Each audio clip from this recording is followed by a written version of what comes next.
Mance, what's up? Hey man, what's going on? Dude, so let's I wanted to do something. I wanted to get into a conversation your recent podcast about libertarianism is not conservative really sort of touched something off for me, particularly because you know that like in the next 2 weeks I'm moving to New Hampshire. And dealing with the Free State Project and interacting with them. There's obviously people on sort of both the left and the right, but what I find so often, and it's I want to explore this because I don't really know how to deal with the fact that every time somebody who claims to be both a libertarian and then they say like I'm conservative, it's about conservative values, et cetera, et cetera. It always like I get this feeling in my stomach that it's like something's wrong there. Like it doesn't click for me. You know what I mean? And when you did that podcast, I said, okay, this that it hit me with something. I didn't know quite what it was, and so that's why I wanted to have you to have a conversation, and so that we could maybe explore this a little bit further, because I think that it's a good place for us to start talking about, especially as I think libertarianism is gaining as on the political side in particular, and it's becoming like actually not a joke anymore, and actually like a viable political position. I think that we need to start hammering out some of these positions. Do you want to start with just like so that the people, if somebody didn't see your podcast, so that they could get an idea of, or didn't listen to your podcast, they could get an idea of what your podcast was about and what your general thesis was? The general thesis was that the founding.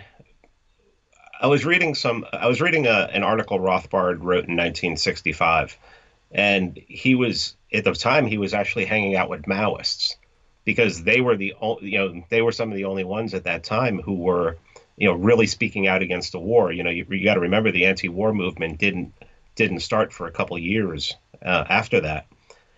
And he just basically started talking about libertarianism, and he went all the way back. He was talking about 17th century, 18th century. He was talking about the founders.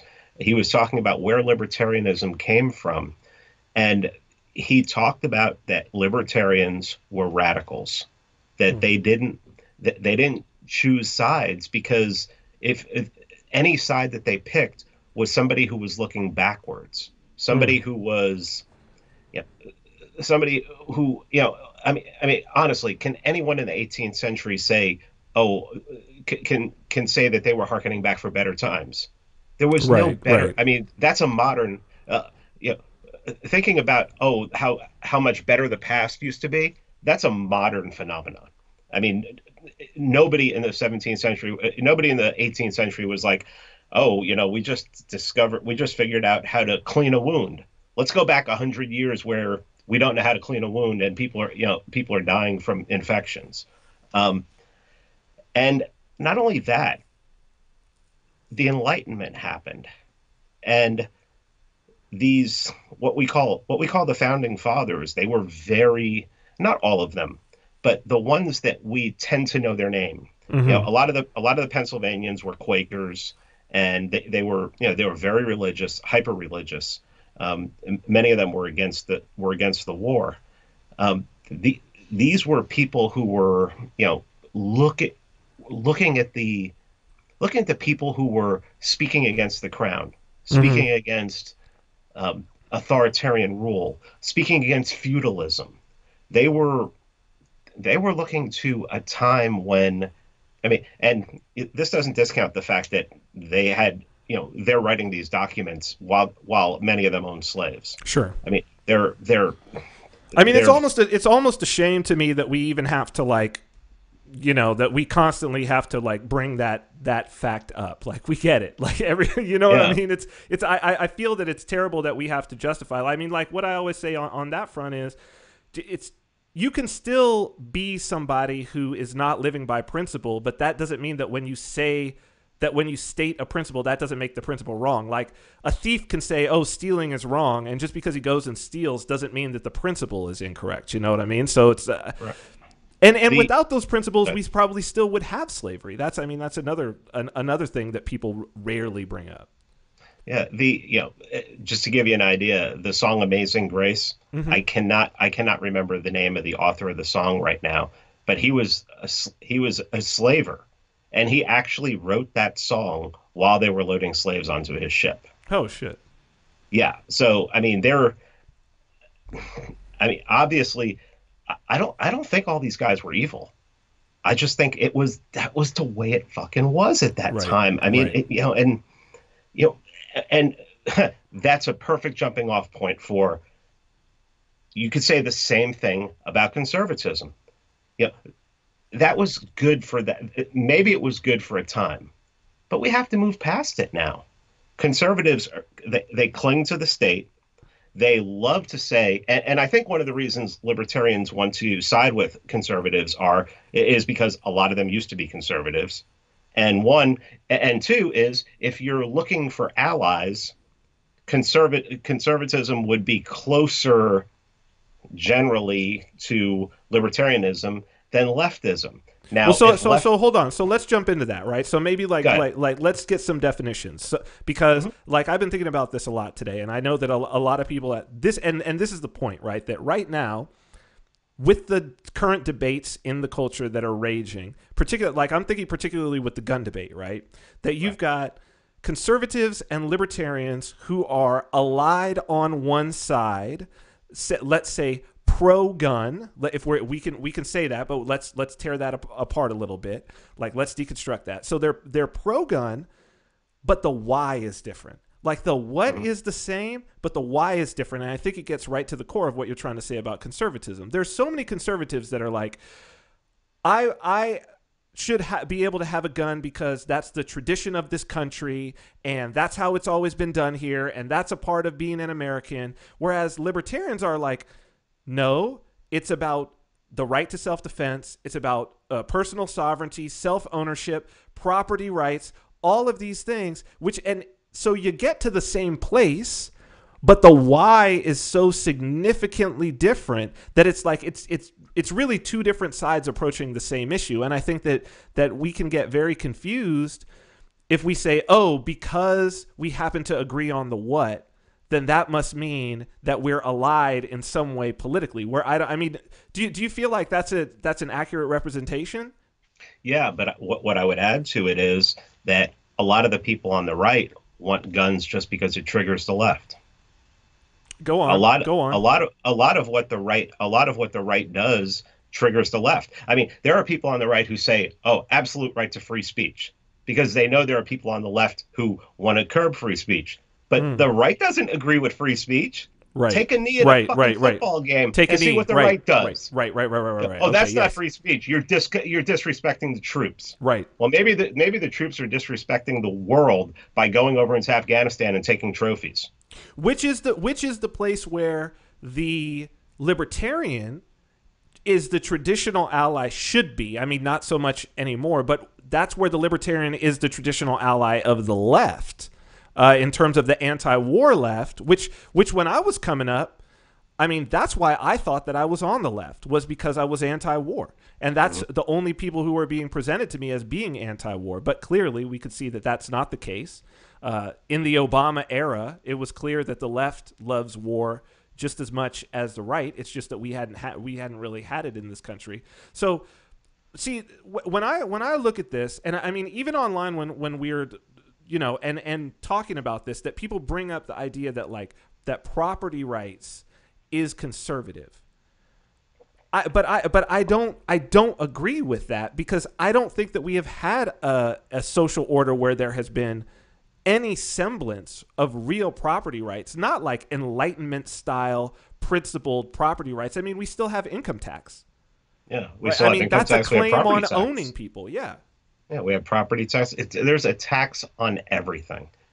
I mean, there is, you know, I my problem with the left is the left used to be the civil libertarians. That's right.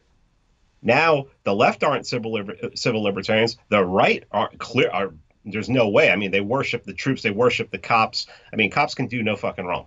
But we're, I mean, basically, people who are calling themselves libertarians, voluntarists, anarchists, ANCAPs, whatever you want to call yourself, we're the civil libertarians now, and there are still people calling themselves civil libertarians who don't really believe in civil, in civil liberties, in freedom. I mean, think about it. You will get people who call themselves ANCAPs who will argue that Israel has a right to do whatever they want in Palestine because Palestinians are they're all terrorists. Right.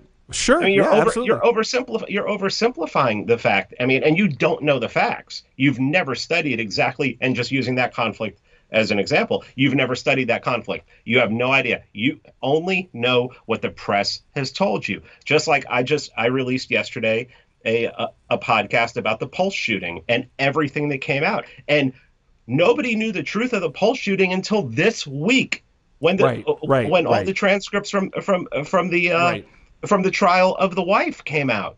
So it's like and that's another thing that I love about real libertarians. Conservatives have a tendency to just accept whatever Fox News says, whatever and even if you tell them, oh, check this out, and they're like, well, I need to see a source on that. Even if they don't see a Fox News source and they see an MSNBC source, they'll take that as gospel because at least it's on TV. It's not a website or something like that. I mean, did you see anybody on TV reporting about the Pulse, about the facts of the Pulse shooting this week? No. Nobody was talking. The best article was on fucking Huffington Post. Right. I mean, and what righties are going to go to Huffington Post and believe that, or you could go look at the article, see what's in there, and go and see if you can verify it somewhere else. See if you can find the transcripts for the trial. They put that out as soon as the trial is over. So I mean, it's really like we talk about the right and the left. It's been very difficult for me to try to navigate, because I'll talk bad about right wingers as much as I'll talk bad about left wingers, mainly because both of them are calling for the state. And my belief is that libertarianism is an anti-state ideology. I don't think that you could be a principled libertarian and look at how the state exists, which is through violence and theft, and basically making property claims that cannot be made, and say, oh yeah, that's fine. Like that's okay in any way, shape, or form. And to me, there's nothing conservative about that. There's absolutely nothing conservative about saying I would like to see a social order where there's no state.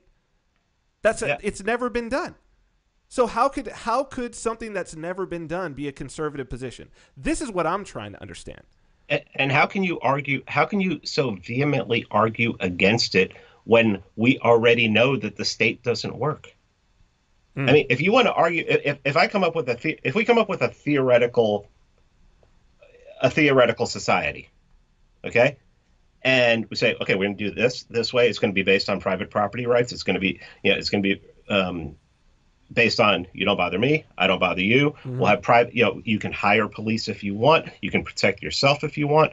You can hire detectives. You can do all this stuff. I mean, that's not an argument for now. But then somebody comes in and goes, no, that won't work. Well,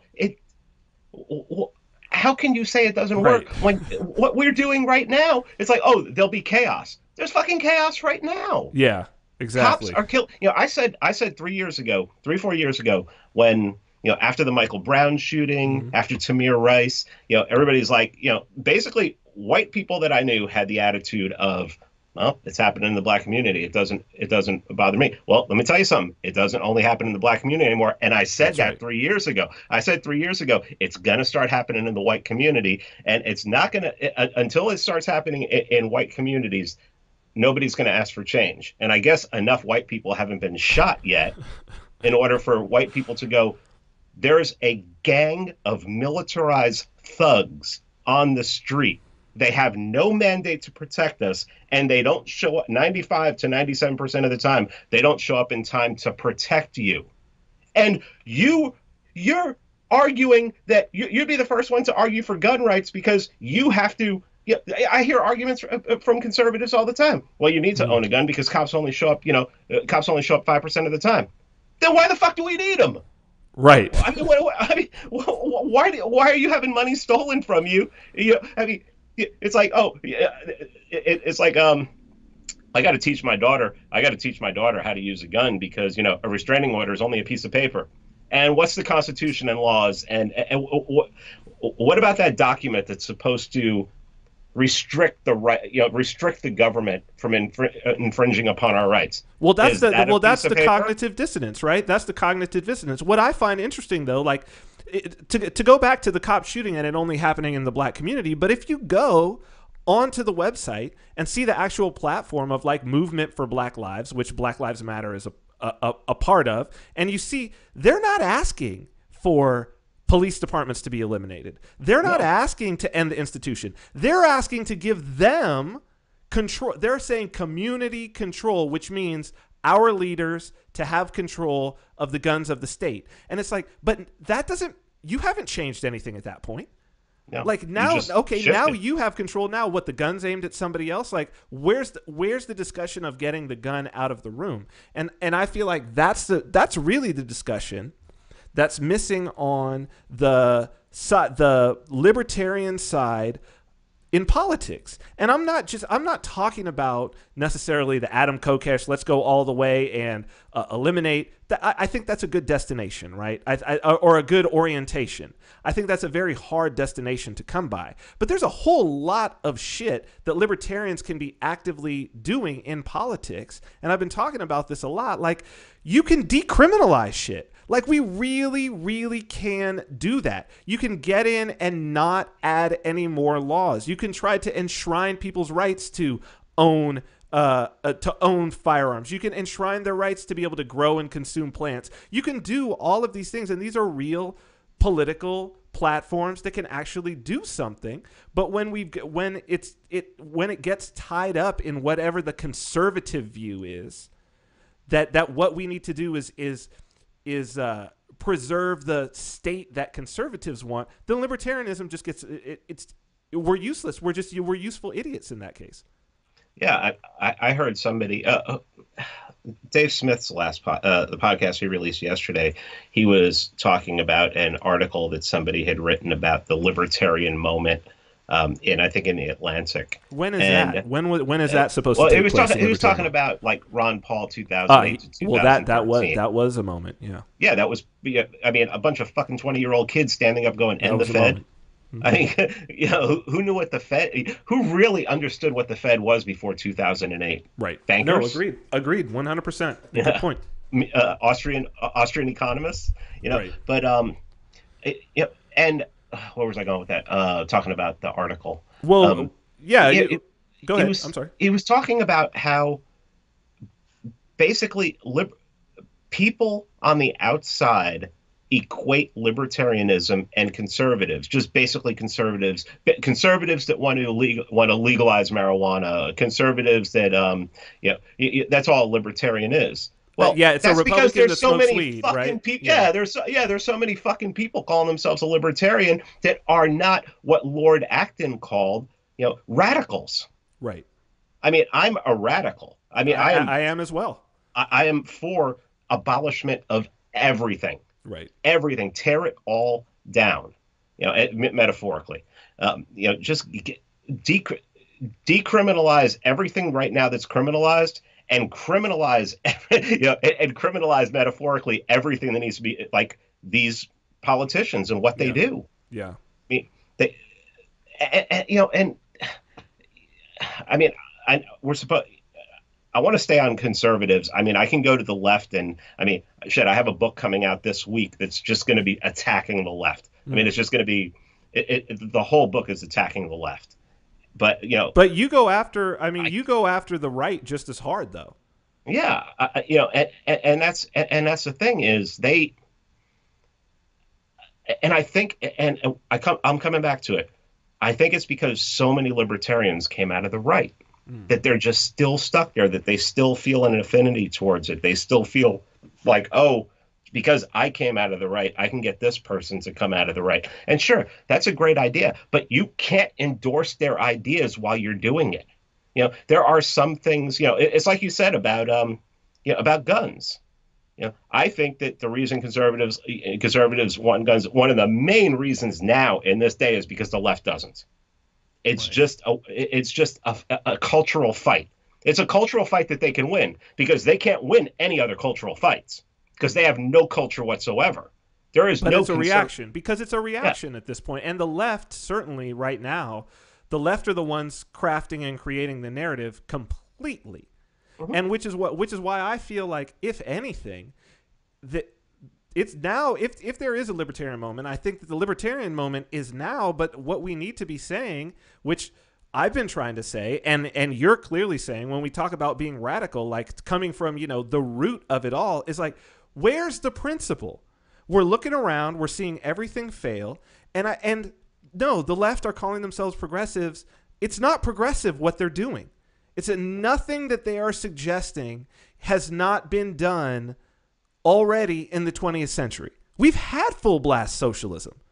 That is not progressive in any way. That experiment has been spun up and failed over and over and over again. The only thing that we have not had in the modern age is a large group of people in a large geographic area who said, no more state.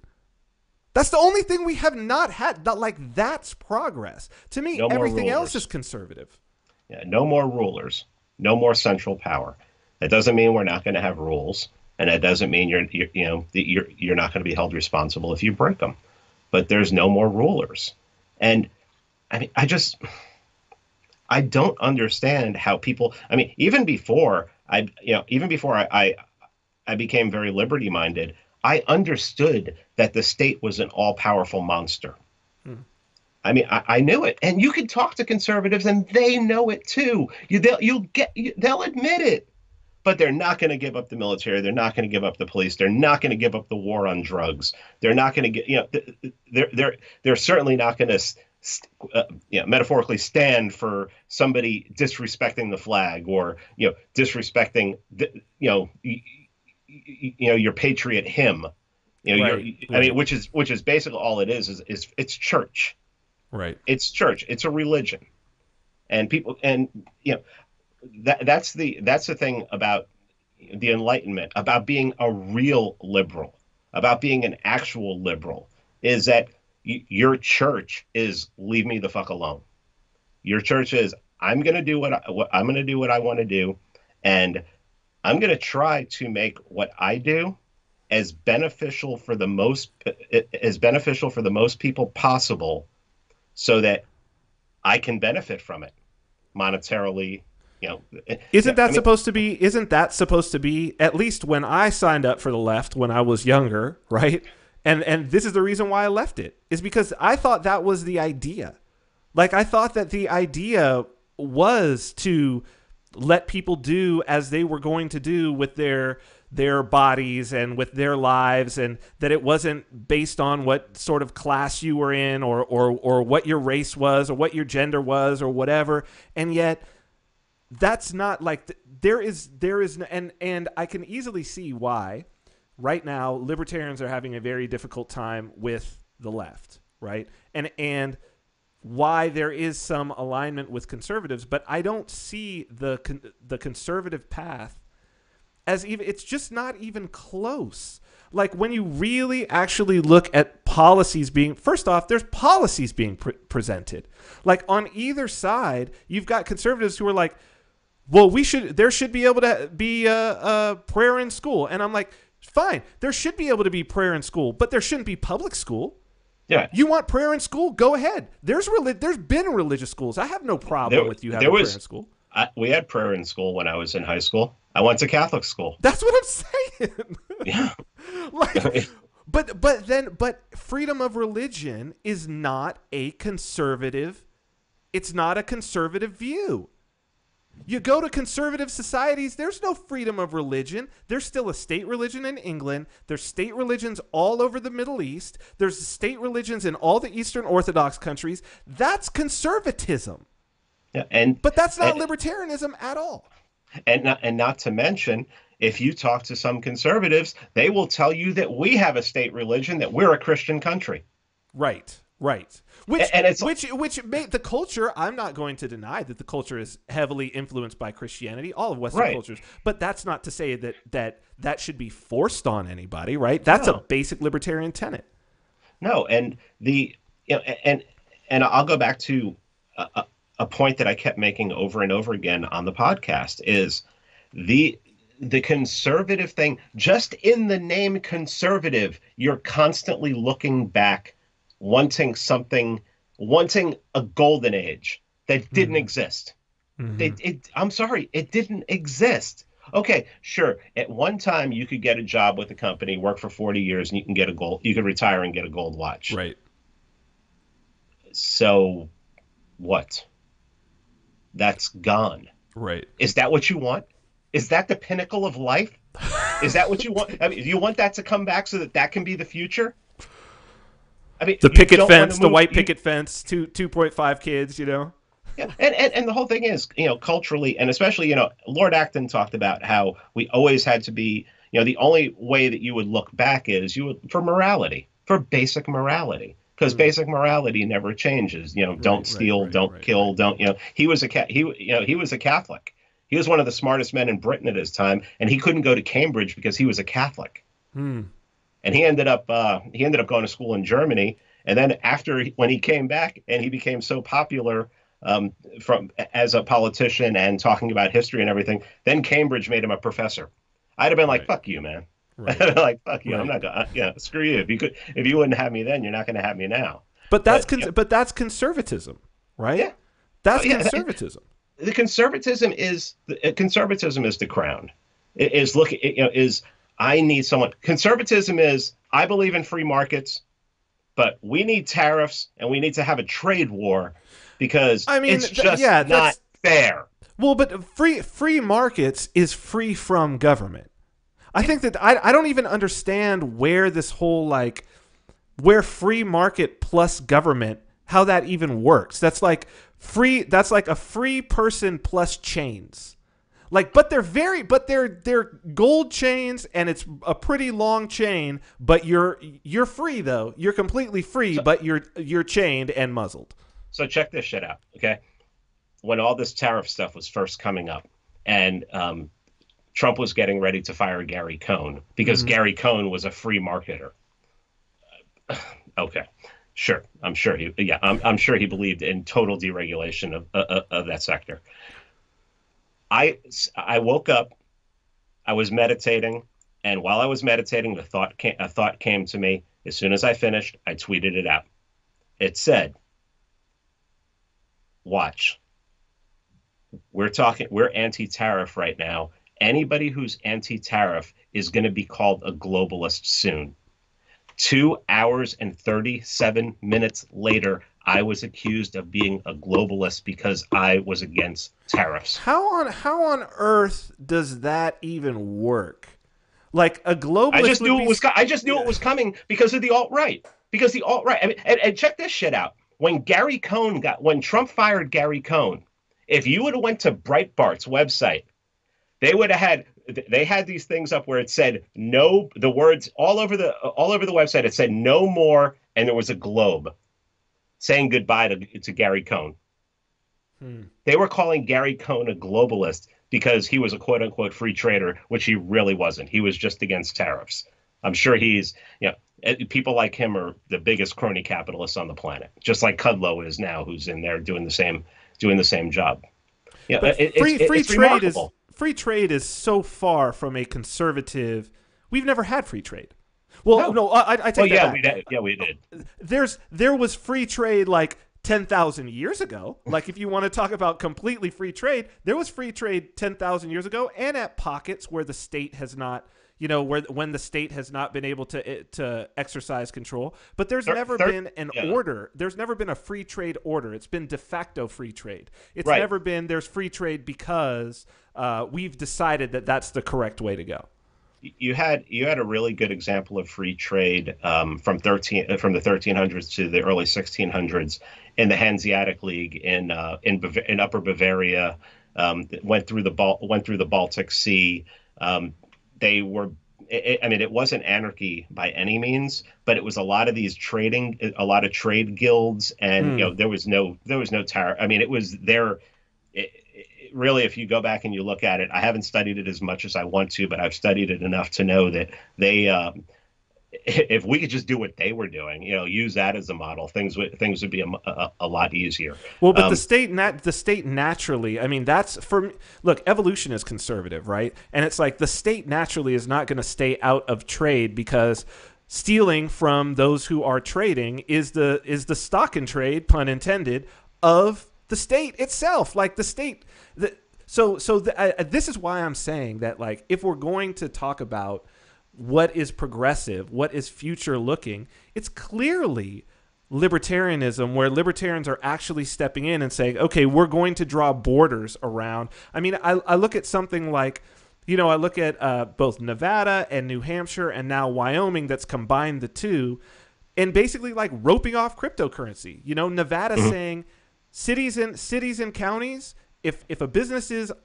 a blockchain business, you can't do a fine, a fee, require any licensing, any taxation, any regulation of any kind. And it's like, whoa.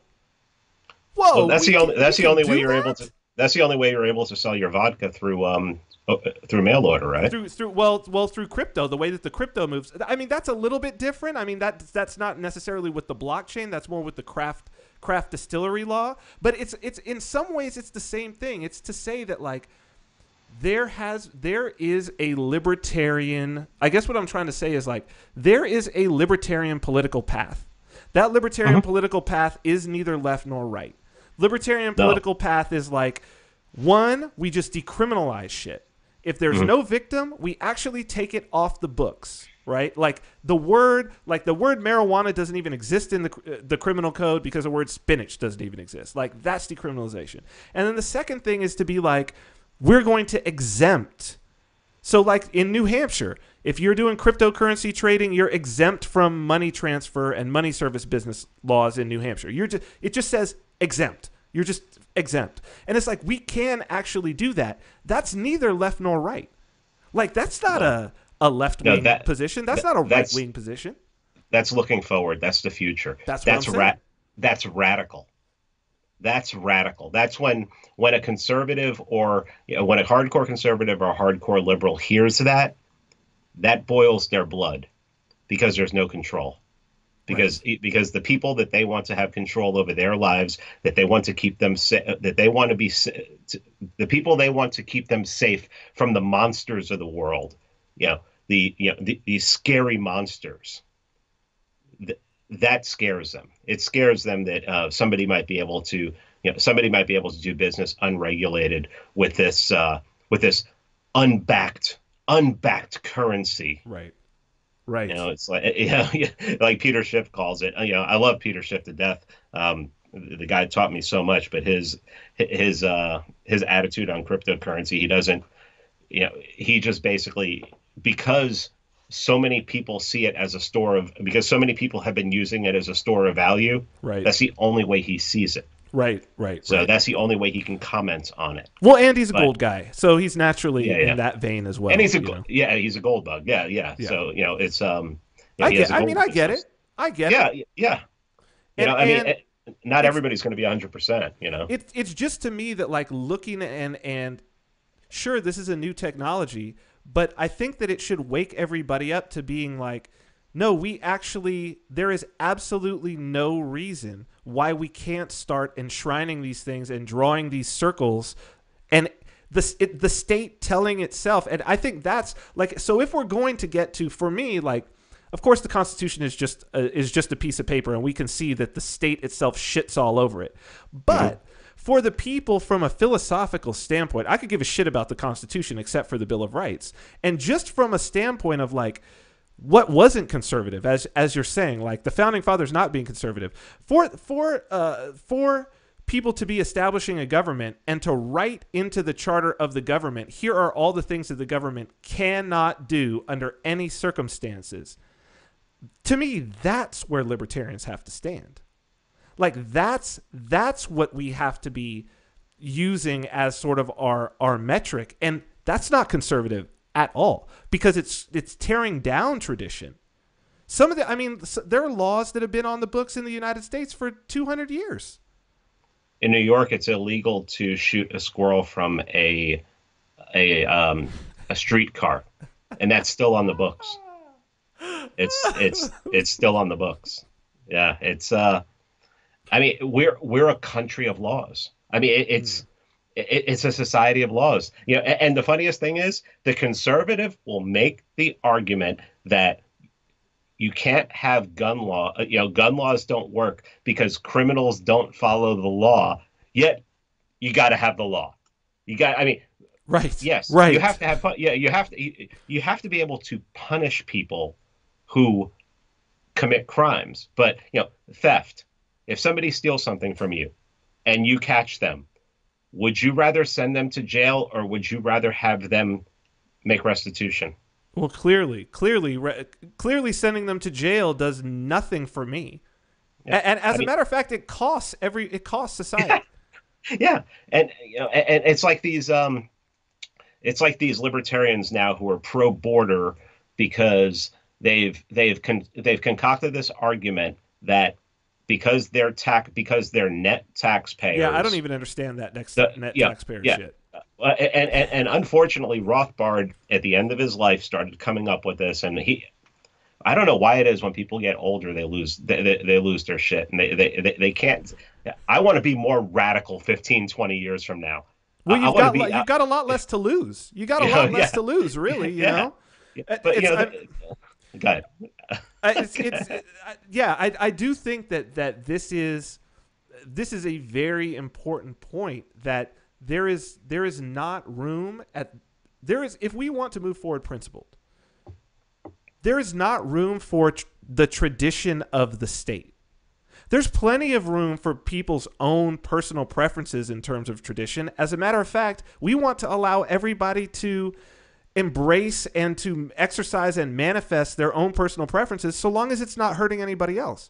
I want maximum expression of personal preferences so long as it isn't interfering with somebody else's person or property, right? Like Hmm. I want the maximum expression. I want the least regulation. I want the least violence to come down against somebody. I want and in that way libertarians are really the true champions of diversity. Because we're the only ones who want to let everything be allowed to take place so long as it's not the one thing that I think everybody but psychopaths can agree is unacceptable, and that is to infringe upon the person or property of those around you. Well, I think something that scares me is that a lot of people have written about how a younger generation right now is becoming more conservative. I don't even know if they're becoming more conservative. I mean, they embrace Trump, and it may just be, you know, because they hate the left, they hate the social justice warriors, and you know, Trump goes after them whenever he can. But I hear them saying stuff like, you know, homosexuality. They're using the word degenerate. Homosexuality is degenerate. Drug use is degenerate. Degenerate this, degenerate that. What the That's the fuck is wrong with Nazi. you people? That's Go Nazi. That's smoke a Nazi joint. terminology. Go fucking smoke a joint. Yeah. Fucking the whole thing. Sit there and smoke the whole fucking thing and get a couple fucking hookers, all right? Right. Will you fucking stop with that shit? Is it because you can't get laid? I mean, Right. what Right. is the fucking problem? What is the problem? You could, oh, dude. There's plenty of fat chicks out there, man. Go, go hogging, go hogging. You'll be fine. Well, I mean, I think that it's I was having this conversation earlier today. I think that because so much of our lives takes place online, and because we can be in an echo chamber. And look, I'm just as guilty as anybody else. Sure. You know what I mean? And Mhm. but that there is and maybe so maybe this is a. I'd like to get your thoughts on this because I do think it is important in terms of conservatism. Like, clearly, the tradition of the state as it stands, and even the tradition of our culture, is not compatible or did not evolve in an environment where people were interacting in the way that they're interacting now. It did not evolve in an environment where especially conservatism evolved in an environment where you basically knew everybody that you were going to see all day. There was, as you say, you were going to go to work and work at the same job for 30 years, and then you're going to get a gold watch and be able to retire and whatever, picket fence and dealing with the neighbors and all of that. And now we've got a situation where these people who are saying that they're conservatives, and particularly the ones who are like, if it's like Hoppian, right-wing, libertarian claimers, whatever, those individuals, how could anything in your life be representative of conservatism when even every means of communication, all the relationships that you have, all of this is so new? It's so brand new. Yeah, I just don't. Somebody posted to, I think it was yesterday or the day before, said that, and this is somebody who actually wrote a book on ANCAP on ANCAP philosophy, and they posted publicly that fascism leads to anarcho-capitalism, democracy leads to communism. What? What does that? How does that? This is what that Hoppian. This is what, you can go and you can read Hoppe, and you could do it just like I read Rothbard. I don't agree with him on 100% on everything. I mean, I never have. I don't agree with Rothbard at the end of some of the teachings he had at the end of his life and some of his associations. But that doesn't mean that the body of his work, that 90% of his work is not useful. But I don't know. I guess the good thing, well, maybe I don't know what's going on with that side, those Hoppians, because most of them have blocked me. So I don't see. Oh, I was also part of that 500,000 Nazi block. Did you see that thing? When are you saying on Twitter? Yeah, there was a woman, Sophia something. I can't remember what her name is now. She tweeted out that she did a mass blocking of 500,000 Nazis on Twitter. Sophia Hagen, I think she's a Brit. I think she's a one of those beautiful at any size. Oh Lord, people. Oh, I've seen this woman. This woman. Yes. And apparently there's a website where you can take lists. People have made lists of all the Nazis on Twitter, and then you can put it into this website, and it'll just do a mass blocking. I mean, is nobody saying, like, making lists of people that you disagree with is like, has nobody learned that this is not what we want to be doing? Like, let's go to the lists of people we don't agree with. You're on the list. Like, that's a bad look, man. That's not where we want to be. So the left is making lists, and the right is talking about degeneracy and throwing people out of helicopters and saying that fascism would lead to anarcho-capitalism, which leads me to believe we all should be moving to Italy right now, because it was an Italian movement. Yeah, it was an Italian movement. So I assume, I don't know, is Italy an anarcho-capitalist paradise and we just don't know about it? No. Or do they have a different government every 2 years? Yeah. Yeah, I mean, maybe they want that. I don't know. But I mean, these people on the right are absolutely insane. The people on the left are absolutely insane. Just the.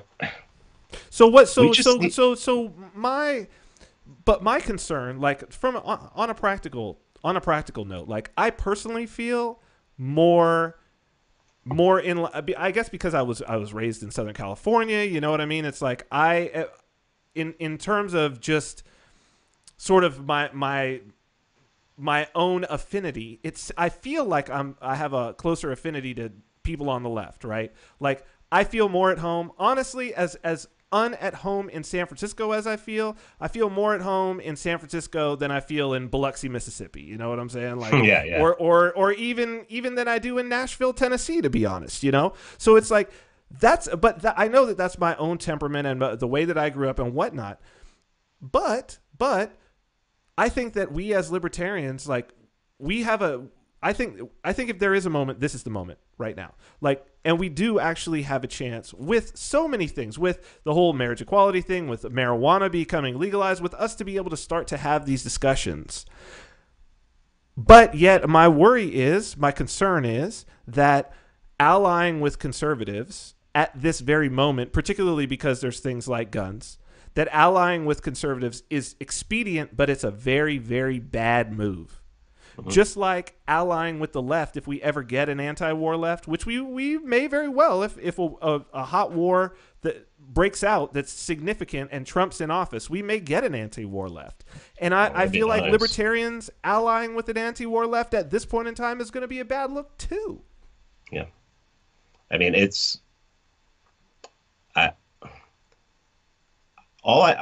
I know that we can't ally with either side. I mean, unless there's dire circumstances happening. And when I say dire circumstances, I'm talking about threat of bodily harm. Right. But as far as going forth politically, I mean, I don't know what to do except to try and educate people, to write books, do a podcast, and if people, I don't have any political aspirations, but if people who want to ally with us have political aspirations and want to do things, I'm not going to make fun of them. I'm not going to say it's a bad thing. Like you said, you can get in there and start decriminalizing some stuff, and do it on the most local level. That's why somebody like, as much as I hate politics, talking to someone like Michael Bolden from the 10th Amendment. Oh yeah, for sure. Yeah, I love the guy. Yeah. I mean, he gets it. He understands. Because he comes from socialism. He understands that what we're probably going to have to do if we want to achieve our goals is to get as small as possible. That's what Mises talked about. How if the United States and Canada don't have to be can be separate, then New York can be separate from the United States, and Manhattan can be separate from New York, and 21st Street can be separate from Manhattan, and 306 West 21st Street can be separate, and apartment 24 can be separate from the building, and then each individual who lives there can be separate from each other. And I mean, we're just going to have to get smaller. Now, how that happens, Hoppe talked in a 1996 speech about, seeing 1,000 city states where you just get it down as small as possible, and you have people who are like-minded, and you build what you want to see. But you have the choice, you have the voluntary choice to do that. But as long as we have this gigantic federal, this federal mess, and two sides, who do we do we want the ones on the left who want it to be absolutely huge and let most of the economy be run by the government, or do we want it to be the ones on the right who want half of most of all tax money to go to the military to fight a war on terror that has maybe 5,000 enemies worldwide? Neither one is a good look. Yeah, I've become the more I talk to Scott Horton, and the more time the more time I get to converse with him, the more I realize it's not only the money, it's just the fucking horror of it. It's what they're doing. It's what they're doing over there, what they're doing to humanity. And they're just basically, it's like they are overseas creating enemies forever. They want to create enemies. And this is the right and the left. I mean, even if the left doesn't want it, they're not stopping it. They're not fighting. That was at least a great thing about the left during the Bush years was they were against the wars, and they were this was when I thought I was on the left. I mean, that was the issue, right? Like, that's what got me in the streets was being anti-war, and that's what sort of brought me over. And then when I realized what was really going on outside of the war, I was like, oh shit, well this is a problem. And then when Obama came in, it's not like the war's ended. And that was the point where I was like officially gone. Like, nope, you've lost me. I want to get to, there was somebody in the chat room. What's the frequency? Kenneth said, I think the sole connection between libertarians and conservatives lies in individual responsibility. I don't think that's true. I do not think that conservatives are, for the most part, about individual responsibility. I think that they're just as collectivist as the next, but theirs is tied up in something else. They still believe in a social contract, but it's just that social contract is also tied in with whether it's ethnicity, whether it's religion, so often religion, whether it's with some sense of like regional, that they're attached to some particular region. I don't think that they're drawing on individual responsibility at all. No, they're very cliquey, and like if we did have that 1,000 city states or something, and they wanted to have their own little cliquey thing where they want to be jingoistic and they want to worship a flag and sacrifice animals to a flag every Sunday, go right ahead. But it's like, I mean, no, saying that they believe in individualism, they don't believe in individualism any more than the left does. And so then we've got Jennifer Spurlock says there is an anti-war left. They're called progressives, not to be mistaken for neoliberals. Yep, issue by issue. Where are they? Yeah, exactly. I mean, except for Glenn Greenwald, Michael Tracy. I mean, there's a couple out there, but why don't they approach us about, if they see that they can't approach us about doing something, getting together and trying to educate people about what's going on in the wars because I carry a gun. So how many of these progressives were sporting Obama stickers on their car? The man was at war from the first day of his presidency until the last. And they didn't and they didn't care about that. Most of them didn't. I mean, like people like Greenwald, was talking about it the whole time.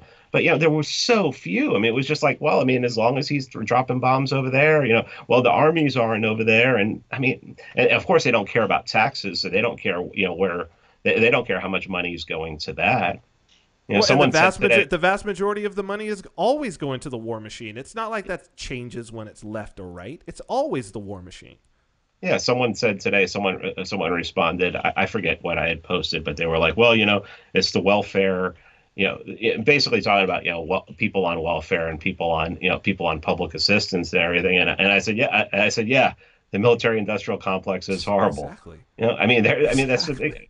I mean, Walmart gets more. Well, I think Walmart gets more in tax breaks every year than money that goes to food stamps in like 7 or 8 different East Coast states combined. That makes sense to me. I'm not gonna be upset. Yeah, I'm not gonna be upset that they don't have to pay taxes. But by the same time, And this is I mean, where it gets into it too is I do not see conservatives really. I don't see the argument from conservatives as nobody should pay taxes. What I see as the argument from conservatives is I shouldn't have to pay as much taxes if everybody else doesn't have to pay taxes. Like either way, both sides, whether they're on the right or the left, those people who claim to be conservatives, they're not really saying to end taxes for everybody. They're just like, I want a tax cut for me. Me. I don't want and that's what conservatism is at this point. And that's why people get pissed off at the tax cuts. But on the other side, I say to them, yeah, but you're not paying any taxes. You're not paying any taxes. Like most people are not paying any taxes. So I get the idea of somebody wanting a cut. But the truly progressive, if we want to really use that term, the truly progressive looking towards the future thing to do is to say, hey, do you think we could possibly do this without stealing? Do you think we could possibly pull off having a society without having one wing of that society being armed and stealing from people at the point of a gun? Can we just see maybe if people can do this on a voluntary basis? And no, because they know that people aren't going to. I forget what country what country it was that did a voluntary tax thing in the last year and a half, 2 years, and they collected like $900. But yeah, or if they, you know, or if they or if they have to pay taxes, they want their taxes to go to the military and not to the person down the street who doesn't have a job. Right. It's like, right. it's like, oh, I'd rather have my money to go killing, bombing indiscriminately, creating terrorists through blowback. I'd rather my money go towards that, because I've been brainwashed into believing there's this huge Islamic global threat, than the person down the street. And it's also another thing that they have this idea. They have this idea that what the way I see it too is they're picking their fights, especially on the right, and a lot of them, yeah, especially the alt-right guys. The alt-right guys should easily see that the problem is the state. That you wouldn't have this problem with SJWs, you wouldn't have this problem with all these things if the state didn't give it power. But I guess they see that they don't believe that they can win a fight against the state, but they can go online and they can win arguments by calling. They go online and call SJWs cucks, and so you've won the argument. Well, it's and that's what it is, right? It's tribalism. You're the most powerless people. I mean, these guys think they have. They can tell you the average IQ of every nation in sub-Saharan Africa. Well, that's, you can blame that on Molyneux. Blame that on Molyneux. That was Molyneux's thing. Blame that on him. He's the one. He's the one who trotted that out. How many of these people are coming here? What, the Nigerians? And they all come here and become engineers and make more money than you, fucko. Right. That's true. So it's like, oh, I want the dark people that I choose to come here because because of the IQ, and did you know that there's so much inbreeding in Islam that's what the problem with Islam is? It's inbreeding. Didn't you read the article on IJR? These fucking people are these people, and pretty soon, 20 years from now, we're gonna have DNA. We're gonna have DNA mapping. We're gonna have people that can go in and change DNA and make almost perfect human beings. Guess who's doing that right now? Guess who's studying that right now? It's illegal to study it in the United States. That's right. The fucking Chinese are studying it. That's right. Yeah. The Chinese are doing it. Yeah, those people you want to have a trade war with. And this is and so this is where I think it falls off. Like, this is where I think libertarianism has the advantage, is because there is nothing left in the old way.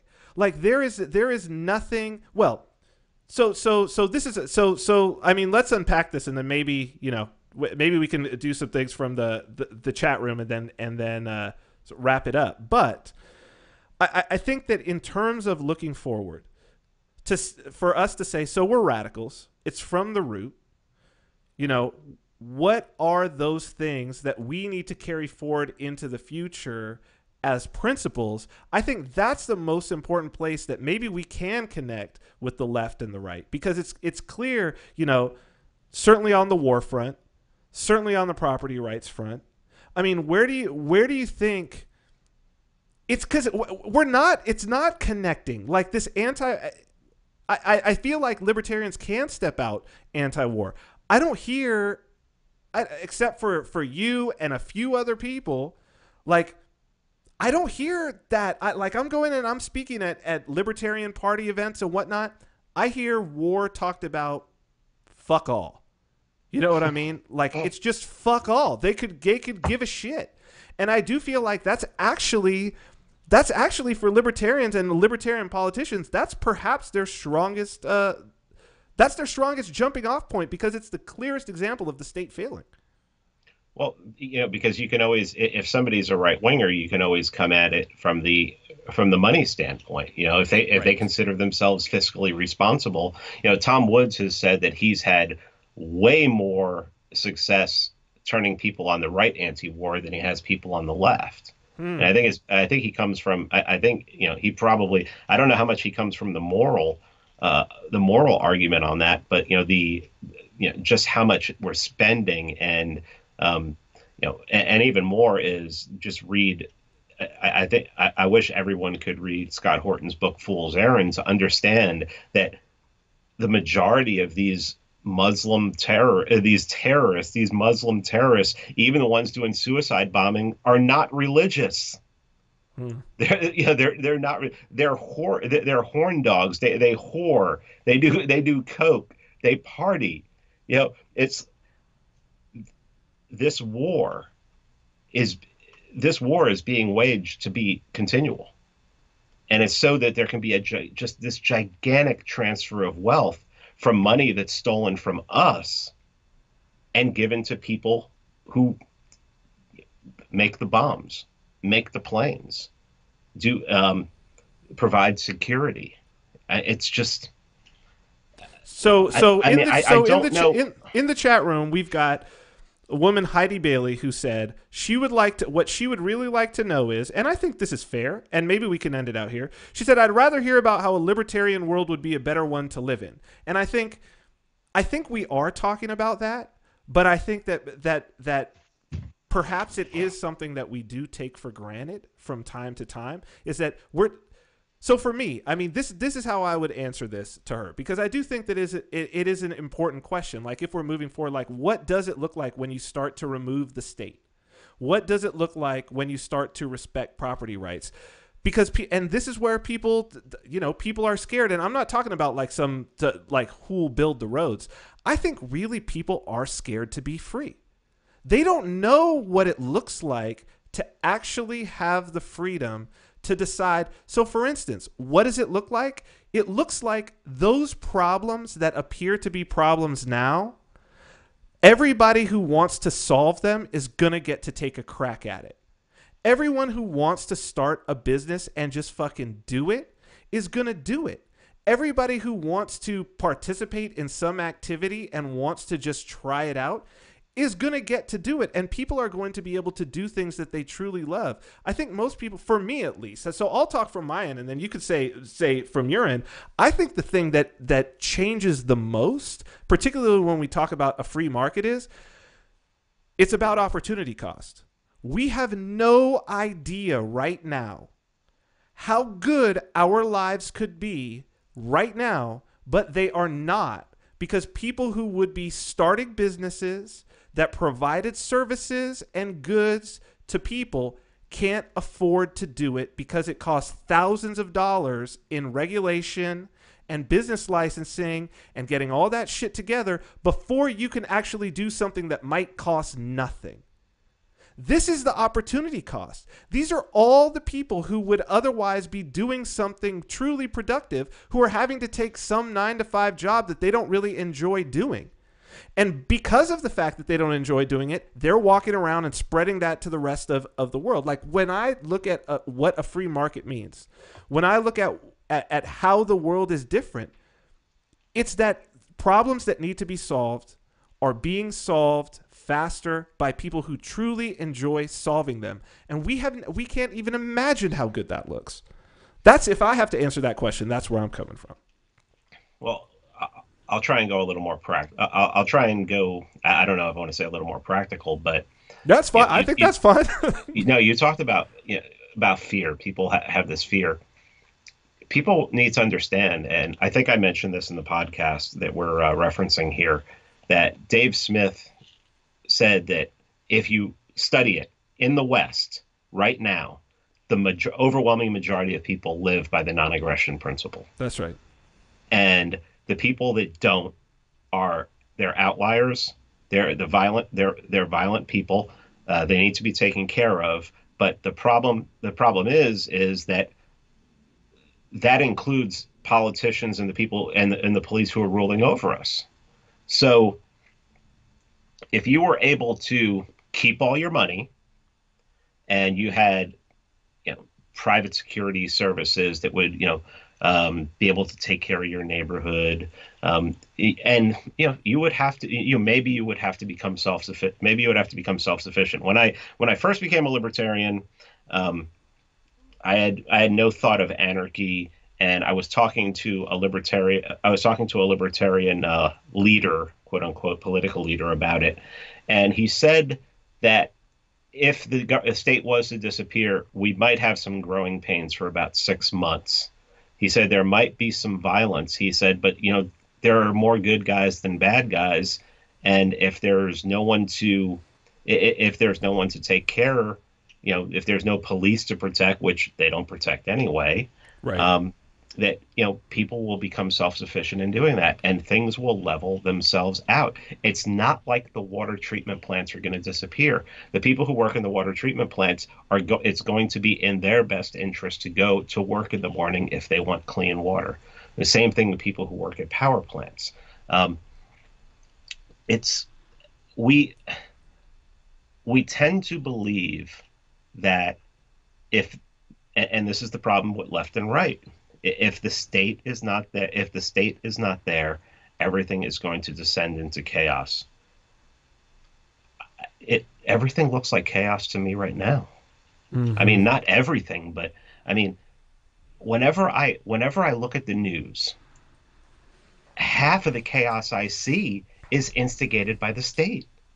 More than half. More than I mean, half. it's. I mean, when you see a drone, when you see the results of a drone bomb in Syria, Yemen, when you see, up to 1 million people with cholera in the 21st fucking century, in Yemen, and the U.S. the U.S. backed blockade is the reason why. Just all they need is saline. I mean, all they need is fluids. They just need bags of fluids, and they're not letting it go into the country. And they're basically doing to Yemen right now, like they did to Iraq. Yeah, in 1995 and 1996. And Madeleine Albright said it was worth it. Madeleine Albright said it was worth it on 60 Minutes. Yep, she said it on 60 Minutes. I mean, people need to realize that the state.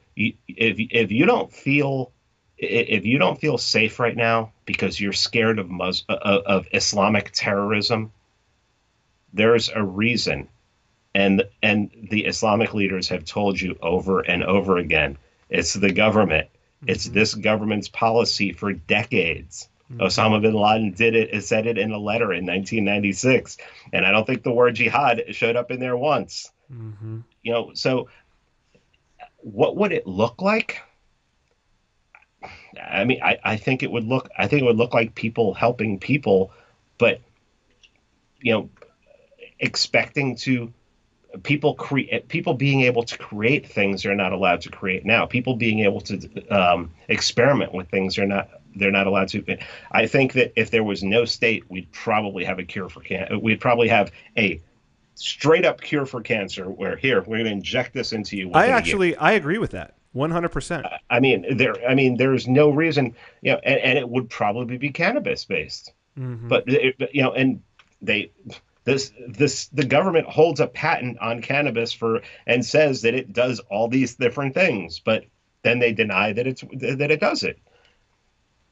If the state gets out of the way, I think some of us will, we can't force everybody to be a libertarian. We can't force, there can't be a libertarian dictatorship.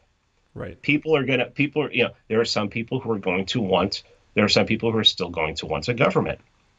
Well, I'm not, you can't be around me. I mean, you can't be around me. So either I'm going to leave or if it's a majority here, you're going to leave. Right. And I'm not saying you're going to be physically removed. I'm saying that it should be voluntary. I mean, I think honestly, if the state disappeared tomorrow, don't you think a bunch of us would all get together and go, okay, where are we meeting to build? I think that's what people naturally do, and I mean, I think that's once you get the psychopaths out of control, who knows? I mean, normal people are, for the most part, good people, man. Like, that's really the truth, and I think that's the optimism of libertarianism, if there is any. And I see your drink is done, so let's close it up. I need more vodka, and I don't have it here. I'm gonna go get some myself. But now, dude, this was great. Let's we should pick this up and we should do this again. And it seems like the people in the chat room were enjoying it and the people watching. So no, it's always good to flesh these ideas out in a good conversational forum. Thanks for hanging out. Maybe we'll do it again once I'm touchdown in New Hampshire. When you touch down in New Hampshire, you friggin' head down to New York City, and I'll meet you up there. Oh, that sounds good, man. That sounds good. Yeah. All right, brother. I'll talk with you later, man. All right, man. Take care. All right, dude. Thanks. Later. Bye.